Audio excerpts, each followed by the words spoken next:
ini kan ada karet. Nah karetnya kan bergerak ya. Dan di sini kan ada besi ya. Kalau isolatornya isolator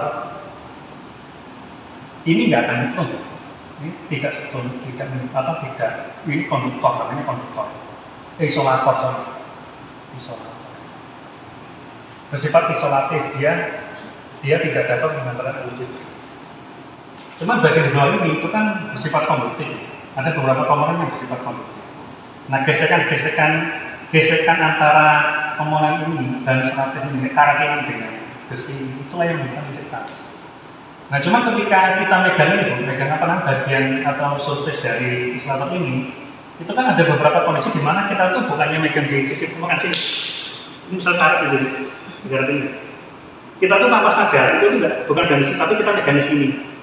Nah, ketika kita megang di sini, ketika di sini kondisi listrik arusnya sudah dalam kondisi yang tunak ya, atau sudah dalam kondisi yang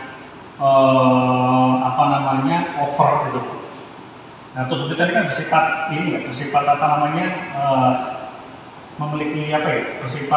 memiliki yang positif. Maka ketika kita menyentuh permukaan dari karet ini, maka elektron yang ada di sini itu akan berpindah ke tubuh kita. Nah, hal ini terjadi jika kondisi elektron yang ada di sini itu tuh memang benar-benar dalam kondisi yang sudah over. Nah, ketika ini berpindah ke tangan kita di sini, misalnya kita megang sini gitu ya, itulah akan terjadi perpindahan elektron dari sini menuju ke tubuh kita ke tangan.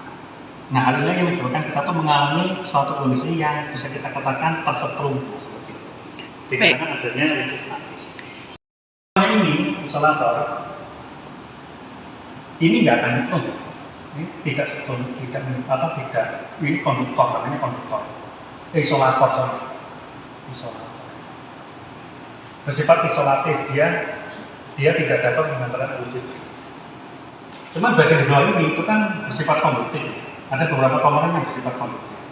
Nah, gesekan antara komponen ini dan isolatif ini, karet ini dengan besi, itulah yang membuat listrik arus. Nah, cuma ketika kita megang bagian atau surface dari isolator ini, itu kan ada beberapa kondisi di mana kita tuh bukannya megang di sisi permukaan sini. Ini misalnya karet ini. Kita tuh tanpa sadar itu bukan dari sini, tapi kita megang di sini. Nah, ketika kita megang di sini, ketika di sini kondisi listrik arusnya sudah dalam kondisi yang tunak ya, atau sudah dalam kondisi yang over gitu. Nah, tubuh kita ini kan bersifat memiliki yang positif. Maka ketika kita menyentuh permukaan dari karet ini, maka elektron yang ada di sini itu akan berpindah ke tubuh kita. Nah, hal ini terjadi jika kondisi elektron yang ada di sini itu tuh memang benar-benar dalam kondisi yang sudah over. Nah, ketika ini berpindah ke tangan kita di sini, misalnya kita megang sini gitu ya, itulah akan terjadi perpindahan elektron dari sini menuju ke tubuh kita ke tangan. Nah, hal ini yang menyebabkan kita tuh mengalami suatu kondisi yang bisa kita katakan tersetrum seperti itu. Dikarenakan adanya listrik statis. Dulu ini hal seperti ini paling sering terjadi di daerah subtropis, itu ada juga seperti itu. Di luar negeri itu sering banget kita megang itu besi gitu ya, dan itu memang bisa bunyi tak. Kenapa ya? Itu tadi karena kondisi gesekan itu. Dan itu banyak. Ya kalau secara personal efek langsung ke tubuh itu tidak berbahaya. Cuma secara akibatnya secara refleks ya, itu bisa jadi berbahaya. Kaget misalnya kita malah mukul benda lain, kan bahaya kan, akhirnya kena. Atau kita bisa terjatuh karena kita kaget, ya bisa saja. Cuma cara langsung itu tidak berbahaya. Cuma efek-efeknya itu bisa jadi berbahaya, tergantung dari posisi orang tersebut. Melakukan maintenance. maintenance, ya kan. Terus yang kedua, memastikan bahwasannya kondisi kondisi gerakan antara bagian yang bergerak dari sisi akselerator itu memang lancar, tidak ada gesekan, meminimalisasi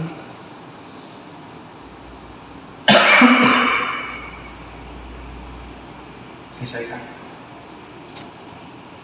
Terus yang pasti nomor 3, bagian-bagian yang bagian dari logam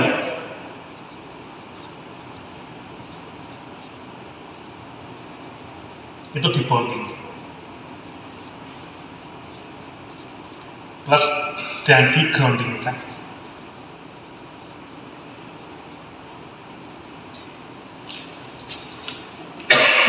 Caranya ini. Oke. Itu kalau misalkan benar ini insya Allah jadi seperti ini bisa diminimalisir. Kita mengujinya tak susah, kecuali kondisi harus bocor. Kita mengujinya bisa. Kondisi harus bocor untuk peralatan listrik itu kita bisa uji menggunakan namanya isolation tester. Nah ya, jadi kalau untuk pengujiannya ya lebih ke ini setelah diperbaiki ya dilihat kecenderungannya dalam 1 pekan misalkan. Dalam 1 pekan nanti kira-kira masih ada kejadian nggak mengenai kondisi ini? Itu bisa. Cuma berdasarkan pengalaman. Bukan dengan alat. Kalau dengan alat beda, Bu. Kalau dengan alat itu kita misalkan kita menguji di sini ada motor nih. Ada motor. Ini kan pakai motor kan, Bu. Nah, motornya ternyata udah bocor. Bisa nggak kita perbaiki motornya kemudian kita cek lagi? Bisa. Itu namanya kita bisa uji menggunakan alat yang namanya isolation tester. Tapi kalau untuk yang ini tulisnya statis nggak ada. Itu ada alatnya. Jadi harus tes manusia ya? Ya, gimana ya? Lebih ke eksperimen tadi ya, benar manusia tadi. Itu. Cuman kalau kita bicara tadi, kembali ke tadi, berarti kalau manusia gimana? Ya tadi kan batas dari efek yang disebabkan kesentuhan listrik itu memang nggak sebesar ketika tersentuh dari peralatan listrik. Ibaratnya, contoh Bu kan tahu kan CPU komputer. Iya. Itu kalau kita sadar strum itu nggak kita nggak akan walaupun dia di sini nyikit itu kita nggak akan itu di bawah 30 mili masih kecil banget. Cuman masih bisa menggunakan refleks yang trauma refleks lah, efek trauma karena kaget itu lagi terasa bahaya. Cuman jadi masalah ketika kita menyentuh kondisi CPU komputer dalam kondisi tidak sadar kaget gini Bu. Nah, misalnya seperti itu. Namanya schedule. Yang jadi pertanyaan, schedule perawatannya benar-benar dilakukan apa tidak? Contohnya dalam 1 bulan itu harus di maintenance. Itu dilakukan apa tidak? Cuma permasalahannya kalau misalkan tiap bulan dilakukan maintenance kan yang jadi permasalahan biaya maintenance jadi tinggi. Maksudnya secara personal itu masuk atau tidak jadi manajemen juga. Nah, sehingga memang hal seperti itu tidak bisa kita pada satu titik. Bermacam-macam titik baru kita bisa mengetahui ini ternyata sesuai seperti ini. Tapi memang perlu menjadi perhatian juga karena kebanyakan dengan masyarakat. Iya. Iya. Hati-hati ya, kasih bawaan. Hati-hati bahaya listrik statis. Bisa saja itu dipasang stiker gitu. Iya. Artinya nanti ketika orang membaca tanda itu, orang akan lebih berhati-hati. Saya kemarin beberapa bulan yang lalu ada juga beridentifikasi masalah di salah satu perusahaan jatuh karena kesandung tracking. Itu standar apa enggak? Ya standar Bu. Cuman kita nggak bisa mengatakan bahwasannya hal seperti ini itu harus seperti ini harus kita identifikasi itu masalahnya apa. Kita bisa memberikan kesimpulan.